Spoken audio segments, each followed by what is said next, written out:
அன்பானவர்களுக்கு வணக்கம். நம்ம சின்ன மருமகள் சீரியல்ல ஐஸுக்கும் சேதுவுக்கும் பயங்கர சண்டையை இழுத்து விட்டது யார் தெரியுமா?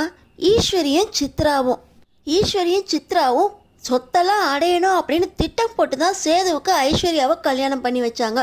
அப்புறம் ஏன் ஈஸ்வரியும் சித்ராவும் ஐஸுக்கும் சேதுக்கும் சண்டை வர்ற அளவுக்கு சண்டையை மூட்டி விட்டாங்க? ஐஸு என்ன முடிவு எடுத்தாங்க? ஏன் சேதுவும் ஐஸும் சண்டை போட்டாங்க? தெரிஞ்சுக்கிறதுக்கு இந்த வீடியோக்கு ஒரு லைக் போட்டுக்கோங்க. ஸோ பார்த்தீங்கன்னா, பஞ்சாயத்தில் வச்சு மீனாட்சியையும் அழகரையும் மாற்ற வந்த சேது நம்ம தமிழை அடிக்க வந்த அந்த கெலபோல்ட் டிரைவர்கிட்ட இருந்து ராஜாங்கமும் சேதுவும் ஒன்றா சேர்ந்து அடித்து பிடிச்சி சண்டை போட்டு காப்பாற்றி போலீஸ்கிட்டேயே அந்த ரவுடிங்களை பிடிச்சி கொடுத்துட்றாங்க. வீட்டுக்கு மீனாட்சியை தூக்கிட்டு போகிற நம்ம சேதுவை குழந்தைய தூக்கியே வச்சிருக்க வேண்டாம், கொஞ்ச நேரம் தரையில் போட்டால் புரளோல அப்படின்னு மோகனா சொல்கிறாங்க. சரின்னு எல்லாருமே அதே ஹாலிலே வச்சு மீனாட்சியை ஒரு பாயை விரித்து பெட்டை போட்டால் மீனாட்சி அடுத்த 2 நிமிஷத்தில் குப்புற விழுந்துடுறாங்க. இதை பார்த்தோன்னே மலருக்கு தமிழ்ச்செல்வி மேலே கோபம் வருது. உடனே தமிழ்ச்செல்விக்கு ஃபோனை போட்டு, என்ன தமிழ், ஒரு நாளைக்கு எத்தனை தடவை நம்ம 2 பேரும் ஃபோன் பேசுவோம், ஆனால் மீனாட்சி குப்புற விழ ஆரம்பிச்சிட்டா அப்படின்னு ஒரு தடவை கூட சொல்லலை அப்படின்னு மலர் தமிழ்ச்செல்வி கிட்ட கோவப்பட, என்னக்கா சொல்கிறீங்க, மீனாட்சி குப்புற பொருள ஆரம்பிச்சிட்டாளா அப்படின்னு தமிழ்ச்செல்விக்கு அவ்வளோ சந்தோஷம்.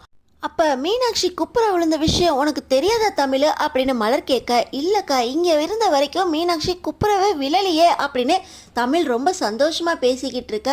அப்போ இங்கே வந்து தான் குப்புற விழுந்தானா, இங்கே வந்து எல்லாரும் தூக்கி வச்சுக்கிட்டே இருக்க வேண்டாம் அப்படின்னு பாயில் போட்டு 2 நிமிஷத்தில் மீனாட்சி குப்புற விழுந்துட்டா அப்படின்னு 2 பேரும் சந்தோஷமாக பேசிக்கிட்டு இருக்க.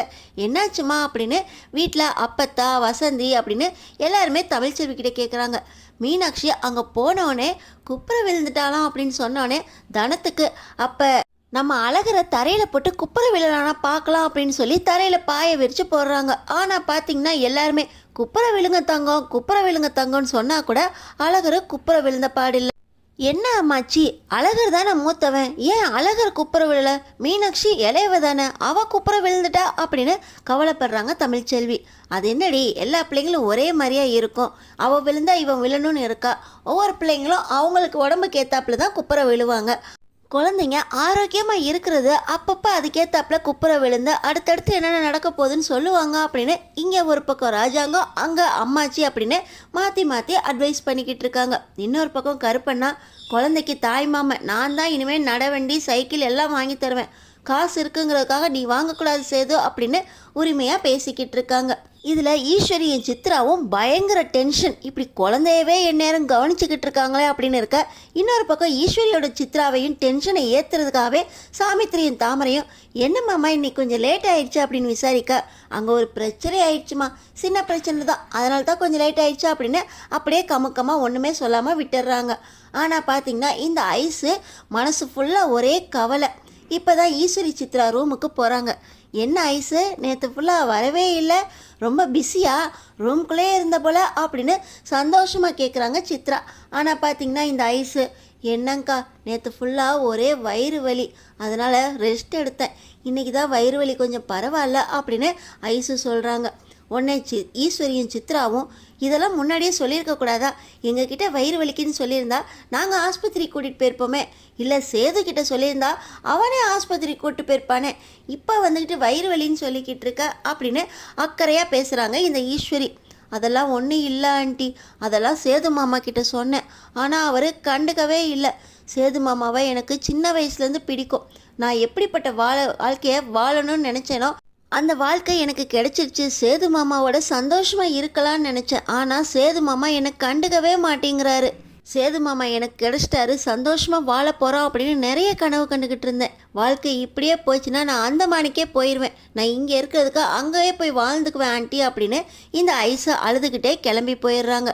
இந்த ஈஸ்வரியும் சித்ராவும், என்ன இப்படி பேசிட்டு போகிறா, இவருக்கு சேதுவை பிடிச்சிருக்கு அப்படின்னு சொல்லி தானே அவ்வளவு பாடுபட்டு அவ்வளவு பிரச்சனை பண்ணி சேதுவை இவளுக்கு கல்யாணம் பண்ணி வச்சோம், ஆனால் இவ என்னவோ அந்தமானுக்கே திரும்பி போகிறேங்கிறா அப்படின்னு சித்ரா சொல்கிறாங்க.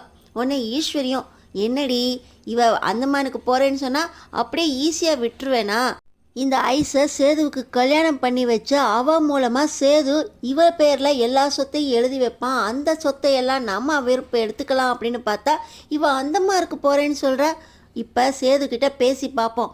அவன் இவளக்கிட்ட அன்பாக பேசி பழகி வாழ்க்கையை வாழ ஆரம்பித்தான்னா பரவாயில்ல, இல்லை நம்ம அடுத்த திட்டத்தை போட வேண்டியதான் அப்படின்னு இந்த ஈஸ்வரியும் சித்ராவும் பார்த்திங்கன்னா நம்ம சேது எப்படா வருவான் அப்படின்னு வாசல்லே காத்திருந்து சேது உள்ளே நுழையிறதுக்கு முன்னாடியே உங்ககிட்ட கொஞ்சம் பேசணும்ப்பா அப்படின்னு நம்ம சேதுவை கூப்பிட்றாங்க. என்ன சின்னம்மா, எது சொல்லணுமா அப்படின்னு சேது கேட்க, ஆமாப்பா எங்களுக்கு ஒரு 5 நிமிஷம் சொல்ல முடியுமா, உங்ககிட்ட கொஞ்சம் பேசணும் அப்படின்னு சொல்லுங்க சின்னம்மா, இதெல்லாம் நீங்கள் என்கிட்ட கேட்கணுமா அப்படின்னு சேது சொல்கிறாரு. சேது, ஐஸ்வர்யா சின்ன பொண்ணு, அவளுக்கும் உன் கூட சந்தோஷமாக வாழணும், வெளியே போயிட்டு வரணும், நீ அவளுக்கு பூ வாங்கி கொடுக்கணும், தேட்ரு பார்க்கு இப்படின்னு போகணும், பிடிச்சதை வாங்கி சாப்பிட்ணும் அப்படின்னு ஆசை இருக்காதா? நீ அவளை கண்டுக்கவே மாட்டேங்கிறியப்பா. அவள் சின்ன பொண்ணு, அவ்வளவு கனவோட உன்னை கல்யாணம் பண்ணியிருப்பா. ஆனால் நீ எப்போ பார்த்தாலும் இப்படி வேலை குழந்தை அப்படின்னு சுற்றிக்கிட்டு இருக்க, அவளை கொஞ்சம் கூட கண்டுக்க மாட்டேங்கிற. நேற்று கூட அவளுக்கு அவ்வளோ வயிற்று வலின்னு இருந்திருக்கா, ஆனால் அவளை நீ ஆஸ்பத்திரி கூட கூட்டிகிட்டு போலையாமே. அவள் என்கிட்ட சொல்லி ரொம்பவே வருத்தப்பட்டாப்பா அப்படின்னு இந்த ஈஸ்வரி சேதுக்கிட்ட சொல்ல, அதெல்லாம் ஒன்றும் இல்லை ஆண்டி, அவளுக்கு தான் மோகனா அம்மா கிட்ட சொல்லி நான் வாழைப்பழமோ ஏலக்காயும் கொடுத்து சாப்பிட சொன்னேனே, அதுக்கப்புறம் வயிறு வலி பரவாயில்லன்னு சொன்னாலே அப்படின்னு சேது சொல்கிறாங்க. இது போதுமாப்பா, சும்மா வாங்கி கொடுத்தா பத்தாதுப்பா, அவன் மேலே அன்பா அக்கறையாக கூடவே இருந்து கவனிச்சுக்கணும். நீ தொட்டு தாலி கட்டின பொண்டாட்டி அவன் மேலே நீ பாசமாக இருக்கணும். வெளியே போயிருக்கப்ப 4-5 தடவை ஐஸுக்கு ஃபோனை போட்டு எப்படி இருக்க, என்ன சாப்பிட்டியா என்னன்னு கேட்கணும். சந்தோஷமாக வெளியே போயிட்டு வரணும். எப்போ பார்த்தாலும் இந்த மீனாட்சி அழகுற அப்படின்னு குழந்தைங்க பின்னாடியே சுற்றிக்கிட்டு இருக்கா, அவளுக்கு ஏக்கமாக இருக்காதா? அவளுக்கும் ஒரு குழந்தை வரணும்னு நினைக்க மாட்டாளா அப்படின்னு இந்த ஈஸ்வரி சொல்கிறாங்க. என்ன சின்னம்மா இப்படியெல்லாம் சொல்கிறீங்க? நான் தான் ஐஸுக்கிட்ட எல்லாத்தையும் விவரமாக பேசிட்டேனே. என்னப்பா பேசினா? அவளுக்கு அதெல்லாம் புரியாதுப்பா, சின்ன பொண்ணு, நிறைய ஆசைகளோடையும் கனவுகளோடையும் உன்னை கல்யாணம் பண்ணியிருக்கா. அவளை ஏமாத்திராத சேது, அவளோட சேர்ந்து வாழ்கிற வழியை பாரு அப்படின்னு இந்த ஈஸ்வரி சொல்ல, சரிங்க சின்னம்மா நான் அவகிட்ட பேசுகிறேன் அப்படின்னு சொல்லிட்டு சேது நேராக ரூமுக்கு போகிறாரு. அங்கே பார்த்தீங்கன்னா மீனாட்சியோட இங்கே ஐஸு விளையாண்டுட்டு இருக்காங்க. நானும் உன்ன மாதிரி ஒரு குழந்தையா இருந்திருந்தா சேது மாமா என்னையும் கவனிச்சிருப்பார்ல. இப்போ பாரு, சேது மாமா எனக்கு கண்டுக்கவே மாட்டேங்கிறாரு. சேது மாமா எனக்கு தாலி கட்டின புருஷன்தான், ஆனால் அவருக்கு என் மேலே கொஞ்சம் கூட பாசமே இல்லை. நானும் உன்ன மாதிரி குழந்தையா இருந்திருந்தா உன்னை கொஞ்சிற மாதிரியே என்னையும் நல்லா கொஞ்சம் வரல அப்படின்னு இந்த ஐஸு பேசிக்கிட்டு இருக்க. சேது ரொம்ப கோவமாக, என்ன ஐஸு பேசிக்கிட்டு இருக்க, நமக்குள்ளே நடக்கிற விஷயத்த கொண்டு போய் உங்கள் ஆண்டிக்கிட்ட சொல்லுவியா? நான் தான் நேற்று உனக்கு வயிறு வலிச்சிச்சுன்னா ஆஸ்பத்திரிக்கு போகலான்னு தானே சொன்னேன். நீ தானே வாழைப்பழத்தை ஏலக்காயும் சாப்பிட்டுட்டு பரவாயில்ல அப்படின்னு சொன்னேன். நான் உன்னை கண்டுக்கவே மாட்டேங்கிறேன், உன் மேலே பாசமே இல்லைன்னு போய் உங்கள் ஆண்டிக்கிட்ட சொல்லியிருக்கேன். நான் தான் கொஞ்சம் பொறுமையாக இரு, வாழ்க்கையை வாழலாம், எனக்கு கொஞ்சம் டைம் வேணும் அப்படின்னு உன்கிட்ட சொல்லியிருந்தேன்ல, அது வரைக்கும் கொஞ்சம் பொறுமையாக உன்னால் இருக்க முடியலையா? எல்லாத்தையும் கொண்டு போய் உன் ஆண்டிக்கிட்ட சொல்லுவியா அப்படின்னு சேது கேட்குறாரு. ஆமாம் மாமா, நான் என்ன தப்பாக சொல்லிட்டேன்? நீங்கள் நேற்று என்ன கண்டுக்கவே இல்லை, அவங்க ஏன் வரலன்னு கேட்டாங்க, அதுக்காக வயிறு வலி அப்படின்னு சொன்னேன். அவங்க தான் உன்னை சேது ஆஸ்பத்திரிக்கு கூட்டு போலையான்னு கேட்டாங்க. அந்த அக்கறையெல்லாம் அவருக்கு இருந்திருந்தா என்னை கூட்டு போயிருக்க மாட்டாரா அப்படின்னு கேட்டேன். நீங்கள் என்ன மாமா என்கிட்ட அக்கறையாக நடந்துக்கிறீங்க? சாப்பிட்டியான்னு கூட ஒரு வார்த்தை கேட்க மாட்டேங்கிறீங்க. பிறந்த நாளுக்கு கிஃப்ட் வாங்கி தரேன்னு நடுராத்திரி 12 மணிக்கு கூட்டிகிட்டு போகிறீங்க. உங்கள் கூட சென்னை வந்தால் ரொம்ப சந்தோஷமாக 2 பேரும் ஒரே ரூமில் இருக்கலாம் அப்படின்னு சென்னைக்கு வந்தேன். ஆனால் சென்னையில் கூட மீனாட்சியோட இருக்கணும், அழகரோட இருக்கணும் அப்படின்னு எனக்கு கண்டுக்கவே இல்லை. அங்கேயும் வந்து மீனாட்சியை தமிழ் தூக்கிட்டு போனதுக்கப்புறம் நீங்கள் எங்கே என்கிட்ட சந்தோஷமாக பேசுனீங்க? அங்கேயும் நீ இந்த மாதிரி சுகத்துக்கு தான் ஆசைப்படுறியா அப்படின்னு ஒரே ரூமில் இருக்கும்போதே என்கிட்ட சண்டைக்கு வந்தீங்க. அதுக்கப்புறம் 2 நாள் உங்களை நான் டிஸ்டர்பே பண்ணலன்னு சொன்னதுக்கப்புறம் தான் நீங்கள் என்கிட்ட வந்து சாரி கேட்டீங்க.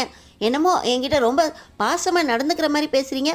தாலி கட்டிட்டா போதுமா மாமா, பாசமாக நடந்துக்க வேண்டாமா, அக்கறை வேண்டாமா அப்படின்னு இந்த ஐஸு பார்த்திங்கன்னா நம்ம சேதுக்கிட்ட பேச, இப்படி நீ நினச்சோடனே கூட வந்து ஒரே ரூமில் தங்கிட்டா மட்டும் உன் மேலே பாசம் வந்துருமா? தொட்டி தாலி கட்டினா பாசம் வந்துருமா? உன்னை பிடிச்சி தானே கல்யாணம் பண்ணேன், அது வரைக்கும் உன்னால் பொறுமையாக இருக்க முடியாதா? என்ன எப்போ பார்த்தாலும் நான் உங்ககிட்ட கொஞ்சிக்கிட்டே இருக்கணும்னு நினைக்கிறியா அப்படின்னு இந்த சேது கொச்சையாக பேச, என்ன மாமா இப்படியெல்லாம் பேசிக்கிட்டு இருக்கீங்க? உங்களை பிடிச்சி தான் கல்யாணம் பண்ணேன், அதுக்காக நீங்கள் என்ன சொன்னாலும் அமைதியாக இருப்பேனா? நம்ம 2 பேருக்கும் பிரச்சனை வர்றதுக்கு காரணமே இதோ இங்கே கிடைக்கிற இந்த குழந்தை தான். இந்த குழந்தை மட்டும் நம்ம ரூமில் இல்லாமல் இருந்தால் போதும், நீங்கள் எப்படியாவது குழந்தைக்கு பதிலாவது என்ன கொஞ்சுவீங்களா அப்படின்னு சொல்லி இந்த ஐஸு பார்த்தீங்கன்னா அங்கே கட்டில் கிடக்கிற மீனாட்சியை தூக்குறாங்க. ஏய் ஐஸு, என்ன பண்ணுற? குழந்தை மேலே கையை வச்ச உன்னை கொன்னுருவேன் அப்படின்னு சொல்லி ஐஸ்வர்யாவை தடுக்க போகிறாரு சேது. ஆனால் பார்த்தீங்கன்னா இந்த ஐஸ்வர்யா சேது மேலே இருக்கிற கோவத்தில் மீனாட்சியை தூக்க தெரியாமல் தூக்க மீனாட்சிக்கு பார்த்தீங்கன்னா கழுத்து சுளுக்க ஆரம்பிச்சிருது. மீனாட்சி குழந்தை தானே, அவங்களுக்கு கழுத்து வலி வந்தோடனே அழ ஆரம்பிச்சிடுறாங்க. மீனாட்சி அழுகிறத பார்த்த உடனே சேதுவுக்கு தாங்க முடியல.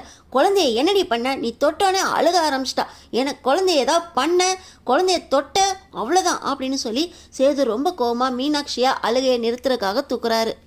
நான் குழந்தைய ஒன்றுமே பண்ணாதப்பே இந்த மீனாட்சி அழுகுறா, அவள் அழுதோடனே உங்களுக்கு தாங்க முடியல, ஆனால் நான் ஒன்றுமே பண்ணல அப்படின்னு உங்களுக்கு ஏன் மாமா புரியல அப்படின்னு சொல்ல, குழந்தைய விஷயத்தில் ஏதாவது தப்பாக பேசினா நடந்துக்கிட்டேன், நான் பொறுக்கவே மாட்டேன், அப்புறம் இந்த சேதுவை நீ வேறு மாதிரி பாப்பா அப்படின்னு சொல்லி சேது குழந்தைய தூக்கிக்கிட்டு அழுகையை நிறுத்துறதுக்காக கீழே போயிடுறாரு. ஆனால் இந்த ஐஸ்வர்யாவுக்கு எல்லாம் அந்த குழந்தையால் வர்றது. இந்த குழந்தை இந்த ரூமில் இருக்கிற வரைக்கும் நம்ம ஒன்று சேர முடியாது, குழந்தைய விட்டால் தான் நம்ம வருவோம் அப்படின்னு சொல்லி நம்ம கிளம்பிடுவோம் அப்படின்னு ஐஸ்வர்யா யார்கிட்டையும் சொல்லாமல் பார்த்தீங்கன்னா வீட்டை விட்டு கிளம்புறாங்க. ஐஸ்வர்யா வீட்டை விட்டு போயிட்டா நம்ம திட்டம் நிறைவேறாதே அப்படின்னு ஈஸ்வரியும் சித்ராவும் ஐஸ்வர்யாவை கண்கொத்தி பாப்பா பார்த்துக்கிட்டு இருக்காங்க. ஐஸ்வர்யா வீட்டை விட்டு போகிற விஷயம் ஈஸ்வரிக்கும் சித்ராவுக்கும் தெரிய வருமா? ஈஸ்வரியும் சித்ராவும் ஐஸ்வர்யாவை தடுத்து நிறுத்து அடுத்த என்ன திட்டம் போட போகிறாங்க? சேதுவும் ஐஸ்வர்யாவும் ஒன்று சேருவாங்களா? அடுத்தடுத்து என்ன நடக்க போகுதுன்னு தெரிஞ்சுக்கிறதுக்கு நம்ம சேனலை சப்ஸ்கிரைப் பண்ணி தொடர்ந்து பாருங்கள்.